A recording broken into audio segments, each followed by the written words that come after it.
The Boltzman distribution is something you ought to be quite familiar with at this point. The Boltzman distribution is the amount of molecules with a given amount of energy in any sort of material at a given temperature. Well, not really, just any material. He did an experiment, counted all the molecules and plotted them as a graph as to which have which energies. Found the graph, not the grass, it's a green thing, but it isn't grass. Looks like this. So he found that most of the molecules were within the intermediate energy levels. None were at 0. You'll have to mention that if you get asked what the Boltzman distribution means. And it started off really slowly until it reaches this intermediate where it peaks. And then it slopes down but does not reach the axis. I'm assuming as there's a finite number of molecules that it does reach the axis at some point. Another feature you can include in this graph is something to do with reactions, which you may be familiar with, the activation energy, which is shown by a line, is shown by E, A. That might just be a proper E probably, because in physics that means electromotive force. So you can see from this diagram that any molecules past this line have enough activation energy to react. Now, in case there's a definition question, the definition of activation energy is the minimum energy required to break bonds and start a reaction. You'll need to know the effective temperature on the Boltzman distribution. The effect of raising the temperature, I'll do this in a different colour, I'll do it in blue, it's a good colour, is that the graph comes lower. I may as well do a proper line more than that. Comes lower and more spread out along here, and becomes more above this, and then goes down to the same level a bit later, and it still never touches the axis. The reason it moves the way it does is because there's less molecules with energy, which explains that this is more, and there is more molecules with more energy, and there's a bigger range of energies of the molecules. Well, not a bigger range, but there's a bigger standard deviation, as you will, which is this bit, approximately. Which is this bit. This is 2 standard deviation, but I'm not going to go into it because you don't need to know.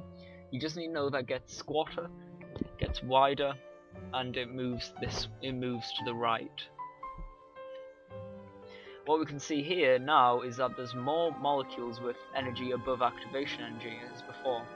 So an increase in temperature increases the number of molecules with activation energy, which means that more molecules can react with successful collisions. We also need to remember that energy is in the form of kinetic energy, so there will be more collisions as well.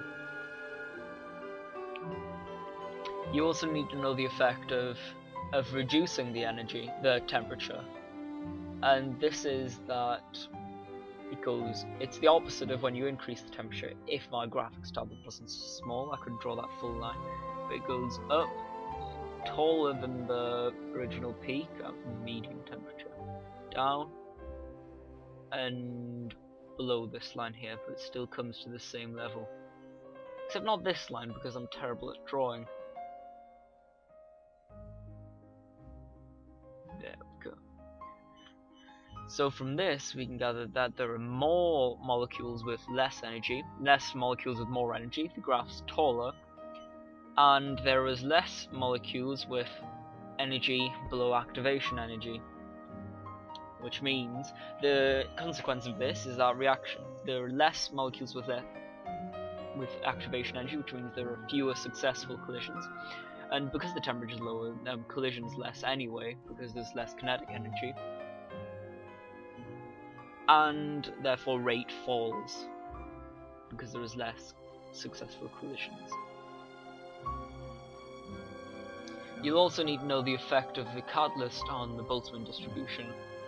But this implies that there is a difference to the Boltzman distribution, because the only difference is that the activation energy moves to the left. Because as we know, a catalyst is a substance that reduces the activation energy without being used up in the process by providing an alternate reaction pathway for the reaction to occur on. This reaction pathway is lower energy. So you can see that it doesn't affect the number of molecules with a given energy because it does nothing to the actual equation. However, the activation energy is lower, which means that more molecules have above the activation energy, which means there's more successful collisions, and therefore there's a higher rate of reaction. While we're on the topic of rate of reaction, we need to know what the effect of pressure on rate of reaction. And this is that if pressure increases, there are more collisions because there are more particles in a given space. Therefore, the rate of reaction increases.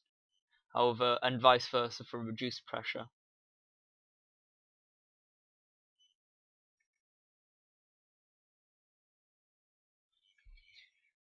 And as pressure, we can also say that concentration is the number of molecules in a given space. So the effect of pressure on rate of reaction is the exact same as concentration. If concentration increases, the rate of reaction increases, and if concentration falls, the rate of reaction falls. That's because there are less collisions. And I've also already explained the effect of temperature on rate of reaction, as in if it goes up, the rate of reaction goes up because there's more successful collisions and they have more energy. And this is related to the Boltzman distribution. These two can't be related to the Boltzman distribution.